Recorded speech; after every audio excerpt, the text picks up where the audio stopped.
Continuation of the lecture about retina. How can such a small amount of light cause such great excitation in case of retina? So the answer is that the photoreceptors have an extremely sensitive chemical cascade that amplifies the stimulatory effects about a millionfold. The photon activates an electron in 11 cis retinal portion of the rhodopsin. This activation leads to the formation of meta-rhodopsin 2, which is the active form of rhodopsin and as discussed earlier. So the activated rhodopsin functions as an enzyme to activate many molecules of transducin, a protein present in an inactive form in the membranes of the disc and cell membranes of the rod. The activated transducin activates many more molecules of phosphodiesterase.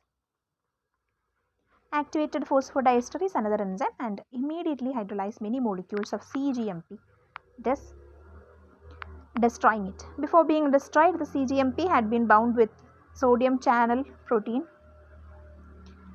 of the rod's outer membrane in a way that splits it in the open state. However, in light, hydrolyzation of the cGMP by phosphodiesterase removes the splitting and allows the sodium channels to close. Several hundred channels close for each originally activated molecules of rhodopsin because the sodium flux through each of these channels has been extremely rapid. Flow of more than a million sodium ions is blocked by a channel closure before this channel opens up. This diminution of sodium ion flows is what excites the rod, as already discussed. Within about a second, another enzyme, rhodopsin kinase, which is always present in the rod, inactivates the activated rhodopsin, the meta-rhodopsin 2, and the entire cascade reverses back to the normal state and open sodium channels. Thus, the rods have developed an important chemical cascade that amplifies the effect of a single photon of light to cause movement of millions of sodium ions. This mechanism explains the extreme sensitivity of the rods under dark conditions. The cones are between 30 to 300 times less sensitive than the rods, but even this degree of sensitivity allows color vision at any intensity of light greater than extremely dim light. Photochemistry of color vision by the cones. We previously was pointed out that the photochemicals in the cones have almost exactly the same chemical composition as that of rhodopsin and the rods. The only difference is the protein portions or the opsins called photopsins in the cones are slightly different from the scotopsin in the rods. The retinal portion of all the visual pigments is exactly the same in the cones as in the rods. The color sensitive pigments of the cones therefore are combinations of retinal and photopsins. In the discussion of color vision, it will become evident that only one of the three types of color pigments is present in each of the different cones, thus making the cones selectively sensitive to different colors, blue, green or red. Three color pigments called respectively blue sensitive pigment, green sensitive pigment and red sensitive pigment. The absorption characteristics of the pigments in the three types of cones show peak absorbances at light frequencies 445, 535 and 570 nm respectively. These wavelengths are also the wavelengths of peak light sensitivity for each type of cone, which begins to explain how the retina differentiates the colors. The approximate absorption curves for these three pigments are very important, and they reach the absorption curve for the rhodopsin of rods with a peak that hit the peak at 505 nm. An automatic regulation of retinal sensitivity, light and dark adaptations. If a person has been in bright light for hours, large portions of his photochemicals in both the rods and cones will have been reduced to retinal rhodopsins. Furthermore, much of the retinal of both rods and cones will have been converted into vitamin A. Because of these two effects, the concentrations in the photosensitive chemicals remaining in the rods and cones are considerably reduced, and the sensitivity of eye to light is correspondingly reduced. This process is called light adaptation. Conversely, if a person remains in darkness for a long time, the retinal and opsins in the rods and cones are converted back to the light sensitive pigments. Furthermore, vitamin A is converted back to retinal to increase the light sensitive pigments, the final limit being determined by the amount of opsins in the rods and cones to combine with the retinal. This process is called dark adaptation. Dark adaptation. Dark adaptation when a person is exposed to total darkness after having been exposed to bright light for several hours. Note that the sensitivity of the retina is very low upon first entering the darkness, but within 1 minute the sensitivity has already increased tenfold. That is, the retina can respond to light of 1/10 the previously required intensity.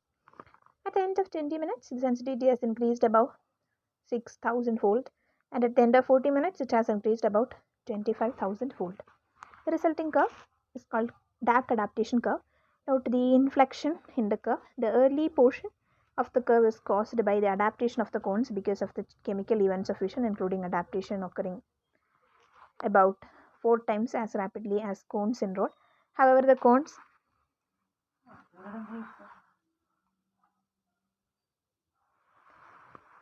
cones do not achieve anywhere near the same degree of sensitivity and darkness as rods do. However, despite rapid adaptation, the cones cease adapting after only a few minutes. Thereby, the slowly adapting rod continues to adapt for many minutes and even hours, with their sensitivity increasing tremendously. Additionally, sensitivity of the rods is caused by neuronal signal convergence of 100 or more rods onto a single ganglion cell in the retina. These rods summate to increase their sensitivity as discussed. So, other mechanisms of light and dark adaptation. In addition to adaptation caused by changes in concentrations of rhodopsin or color photochemicals, the eye has two other mechanisms for light and dark adaptation. The first is a change in pupillary size. Change in size of the pupil. This change can cause adaptation of approximately 30-fold within a fraction of a second because changes in the amount of light allowed through the pupillary opening. Pupil. The other mechanism is neural adaptation, involving the neurons in the successive stages of the visual chain in the retina itself and in the brain. That is, when light intensity first increases, the signals transmitted by the bipolar cells, horizontal cells, amacrine cells, and ganglion cells are all intense. However, most of these signals decrease rapidly at different stages of transmission in the neural circuit. Although the degree of adaptation is only a few fold rather than the many thousand-fold that occur during adaptation of the photochemical system, neural adaptation occurs in a fraction of a second in contrast to the many minutes or hours required for full adaptation by the photochemicals. Next method is neural adaptation. Next is about color vision. From the preceding sections, we learned that different cones are sensitive to different colors of light.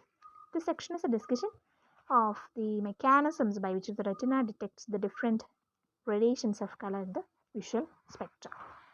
Tricolor mechanism of color detection.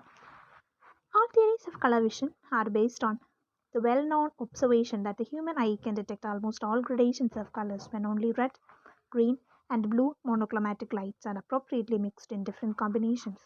The wavelengths of these colors 700, 530, and 470 nm respectively, although a range exists. Spectral sensitivities of the three types of cones. On the basis of color vision tests, the spectral specificities of the three types of cones in humans have proved to be essentially the same as light absorption curves for the three types of pigment found in the cones. Then, interpretation of color in the nerve system.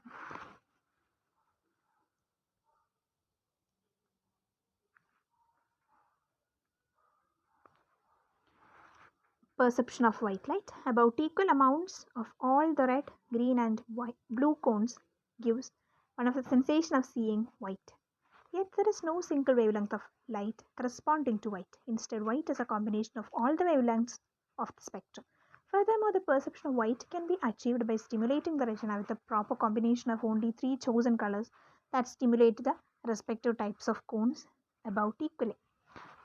Then next major topic, color blindness. This is a practical application of the topic we just learned, the disease. So red-green color blindness. When a single group of color receptive cones is missing from the eye, the person is unable to distinguish some colors from others. For instance, one can see in a child, which is a famous child, which you might have heard about. Ishihara child.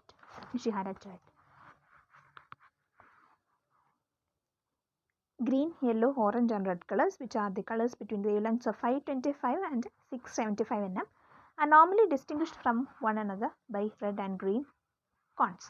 If either of these two cones is missing, a person cannot use this mechanism for distinguishing these four colors.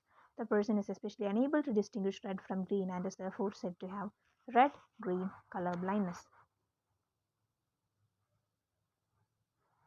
A person with loss of red cones is called protanope, and overall visual spectrum is noticeably shortened at the long wavelength and because of a lack of the red cones. A colorblind person who lacks green cones is called deuteranope. Deuteranope. This person has a perfectly normal visual spectrum width because red cones are available to detect the long wavelength red color. Red-green color blindness is a genetic disorder that occurs almost exclusively in males. That is, genes in the female X chromosome code for the respective cones. Yet color blindness almost never occurs in females because at least one of the two X chromosomes almost always has a normal gene for each type of cones. Because the male has only one X chromosome, missing gene can lead to color blindness. Because the X chromosome in the male is always inherited from the mother, never from the father, color blindness is passed from mother to son, and the mother is said to be the color blindness carrier. About 8% of all women are color blindness carriers. Then blue weakness. Only rarely are blue cones missing, although sometimes they are underrepresented, which is a genetically inherited condition giving rise to a phenomenon called blue weakness. Blue weakness. Color test charts. A rapid method of determining color blindness is based on the use of spot charts such as those shown here. Not here, you need to Google that. I'm sorry. These charts are arranged with a confusion of spots of several different colors. So this is nothing else, Ishihara chart. Two Ishihara charts actually. One representing a child with a number 72, 74. Other one with number 42. So this arrangement is it's full of spots. Some spots are of different color. Only a person who could see that color is able to detect that number. Others will just see it as a bunch of dots. Okay. So a normal color vision having person read this as 72, whereas the red green color blind person reads as 21 because he could see some other colors, but some he couldn't. So whereas in the bottom chart there is actually 42 written, but some person will misinterpret as only 2, or some will say it's only 4. In one studies the charts while at the same time observing the spectral sensitivity curves of the different cones depicted, one can readily understood how excessive emphasis can be placed on spots of certain colors by colorblind people. That's what's happening here. The neural function of the retina, another major topic. So I prefer you guys to acquire information related to Ishihara charts so that you could check if you are colorblind or not. The neural function of the retina. And remember, this particular disease of red-green color blindness is something which is inherited from others actually. Inherited from others in the sense it's something which is maternally transmitted, I guess. But females are never affected because they have two X chromosomes. One of them, at least one of them, definitely gonna code for this cones. So, but males will inherit that one X chromosome without any genes which code for this red-green codes. So, cones, red-green cones. So, this is a X chromosome inherited disease. Males are affected. Only males are affected. But there is a slight chance for females to be no chance. Slight chance will be there if her mother is a colorblind carrier, if her father is a colorblind person, then there is a slight chance for that female kid to become colorblind. The neural function of the retina.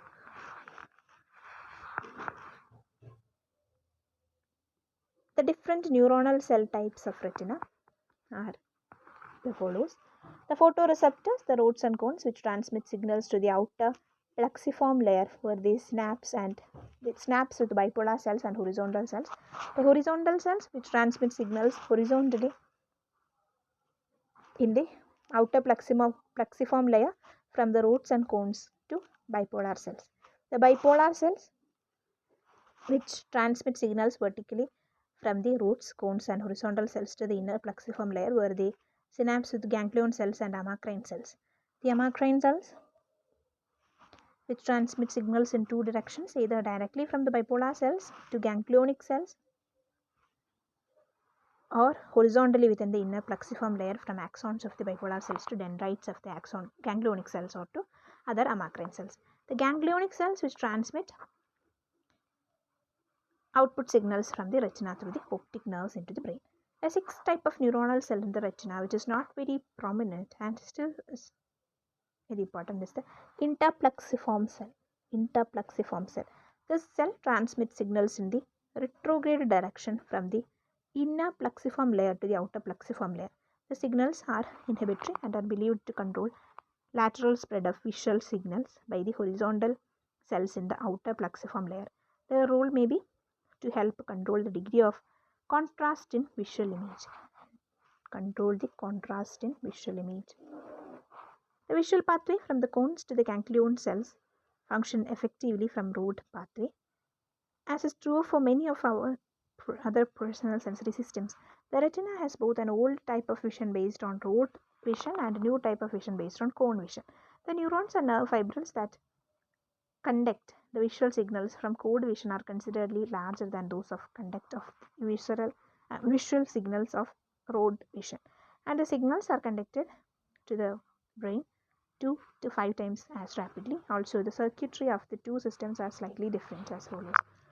To the right, there is a visual pathway from the foveal portion of the retina representing the new fast cone system. This illustration shows the interneurons in direct pathway. Like cones are the bipolar cells, ganglion cells, in addition horizontal cells. We'll just learn about them. Transmit inhibitory signals laterally in the outer plexiform layer, and amacrine cells transmit signals laterally in the inner plexiform layer. To the left side, so neural connections for the peripheral retina where both rods and cones are present. 3 bipolar cells are shown. The middle of the C connects only to rods, represent the type of visual system present in the many lower animals. The output from the bipolar cell passes only to amacrine cells, which relay the signals to the ganglion cells. Thus, for poor rod vision, there is 4 neurons in the direct visual pathway: rods, bipolar cells, amacrine cells, ganglion cells, and in addition horizontal and amacrine cells provide what is called as the lateral connectivity. So the other 2 bipolar cells are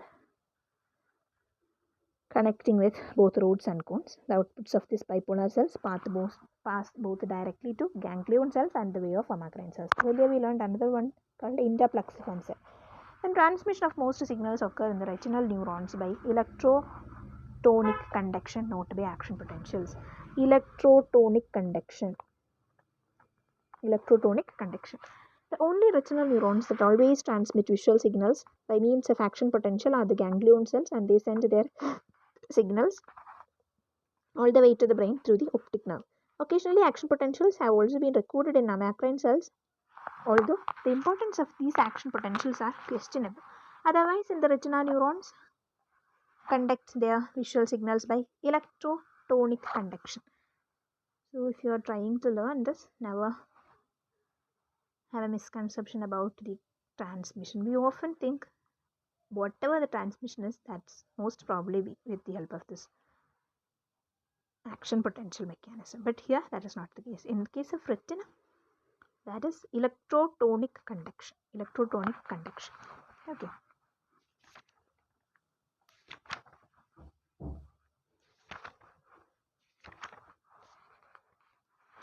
Electrotonic conduction means direct flow of electrical current. direct flow of electrical current, not action potentials in the neuronal cytoplasm and nerve axons from the point of excitation all the way to the output synapses. Even in the rods and cones, conduction of the outer segments where the visual visual signals are generated to the synaptic bodies is an electrotonic conduction. That is when hyperpolarization occurs in response to light in the outer segment of a rod or cone. Almost the same degree of hyperpolarization is conducted by direct electric current flow in the cytoplasm all the way to the synaptic body, and no action potential is required. Then when the transmitter from rod or cone stimulate a bipolar cell or horizontal cell, once after the signal is transmitted from the input to the output by direct electrical current flow, not by action potentials. The importance of this electrotonic conduction is that it allows graded conduction of signal strength. Thus, for the rods and cones, the strength of the hyperpolarizing output. That is another mechanism. We just learned in case of retina, there won't be any depolarization, only hyperpolarization will be taking place. That is a unique point. So this hyperpolarizing output signal is directly related to the intensity of illumination. The signal is not all or none. It would be easy for each action potential. Signal is not all or none. Lateral inhibition to enhance visual contrast. Function of the horizontal cells. The horizontal cells connect laterally between the synaptic bodies of the rods and cones and also connect with the dendrites of bipolar cells. The output of the horizontal cells are always inhibitory. Horizontal cells are always inhibitory. Therefore, this lateral connection provides the same phenomenon of lateral inhibition what is important in other sensory systems, that is, helping to ensure transmission of visual patterns with proper visual contrast. This phenomenon is very important and which shows a minute spot of light focused on the retina. The visual pathway from the centralmost area where the light strikes or excites, whereas an area to the side is inhibited. In other words, instead of the excitatory signal spreading widely to the retina because of spreading dendritic and axonal trees in the plexiform layers, transmission through the horizontal cells puts a stop in the spread by providing lateral inhibition. Never forget that one, lateral inhibition in the surrounding areas. This process is essential to allow high visual accuracy in transmitting contrast borders in visual image. Some of the amacrine cells probably provide additional lateral inhibition and further enhancement of visual contrast in the inner platform layer of the retina as well. Visual contrast. Depolarizing and hyperpolarizing bipolar cells. Two types of bipolar cells provide opposite excitatory and inhibitory signals in the visual pathway. Depolarizing bipolar cells and hyperpolarizing bipolar cells. Which are they? Depolarizing bipolar cells and hyperpolarizing bipolar cells. That is, some bipolar cells depolarize when rods and cones are excited and others hyperpolarize. There are two possible explanations for this difference. One explanation is that the two bipolar cells are of entirely different types, with one responding by depolarizing in response to the glutamate neurotransmitter released by the rods and cones, and the other responding by hyperpolarizing. The other possibly is that one of the bipolar cells receives direct excitation from the rods and cones, whereas the other receives its signal indirectly through a horizontal cell. Because the horizontal cell is an inhibitory cell, this could reverse the polarity of the electrical response.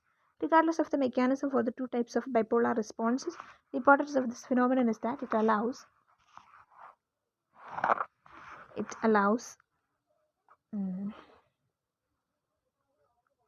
half the bipolar cells to transmit positive signals and other half to transmit negative signals. Half of the bipolar cells to transmit positive signals and the other half to transmit negative signals. Another important aspect of this reciprocal relation, it's mentioned as a reciprocal relation between depolarizing and hyperpolarizing bipolar cells, is that it provides a second mechanism for lateral inhibition in addition to the horizontal cell mechanism. Because depolarizing and hyperpolarizing bipolar cells lie immediately against each other, this provides a mechanism for separating contrast borders in the visual image even when the border lies exactly between two adjacent photoreceptors. In contrast, the horizontal cell mechanism for lateral inhibition operates under a much greater distance. Amacrine cells and their functions. About 30 types of amacrine cells have been identified by morphological or histochemical means. The function of about half a dozen types of amacrine cells have been characterized, and all of them are different. One type of amacrine cell is part of the direct pathway for road vision, that is, from road to bipolar cells to amacrine cells to ganglion cells. Another type of amacrine cell responds strongly at the onset of a continuing visual signal, but in response dies rapidly.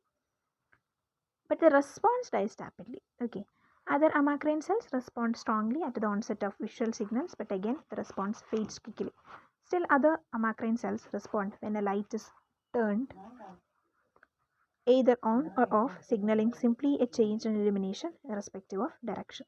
Another type of amacrine cell responds to movement of a spot across the retina in a specific direction. Therefore, these amacrine cells are said to be directionally sensitive.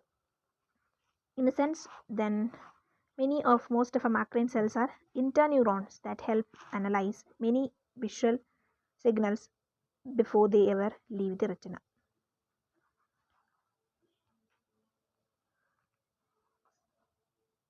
Then ganglion cells and optic nerve fibers. Each retina contains about 100 million rods and 3 million cones. Yet the number of ganglion cells is only about 1.6 million. Ganglion cells is only 1.6 million.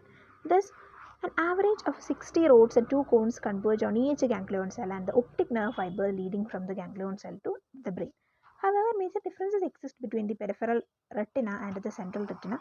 As one approaches the fovea, fewer rods and cones converge on each optic fiber, and rods and cones also become more slender. This effects progressively increase the acuity. I'm not sure of the pronunciation and I don't even know the meaning. Acuity of vision. Wait a minute. Acuity or just clarity. Okay. So clarity of vision in the central retina. In the central fovea, there are only slender cones, about 35,000 of them, and no rods. Also, the number of optic nerve fibers leading from this part of retina is almost exactly equal to the number of cones. This phenomenon explains the high degree of regional acuity in the central retina in comparison with much poorer acuity peripherally. Now, the difference between the peripheral and central portions of the retina is the much greater sensitivity of the peripheral retina to weak light, which occurs partly because rods are 30 to 300 times more sensitive to light than cones. However, this greater sensitivity is further magnified by the fact that as many as 200 rods converge on a single optic nerve fiber in the more peripheral portions of the retina, and the signals from the rods summate to give even more intense stimulation of the peripheral ganglionic cells and their optic nerve fibers. There are three distinct types of ganglionic cells designated by W, X, and Y cells. Each of the cells has different functions.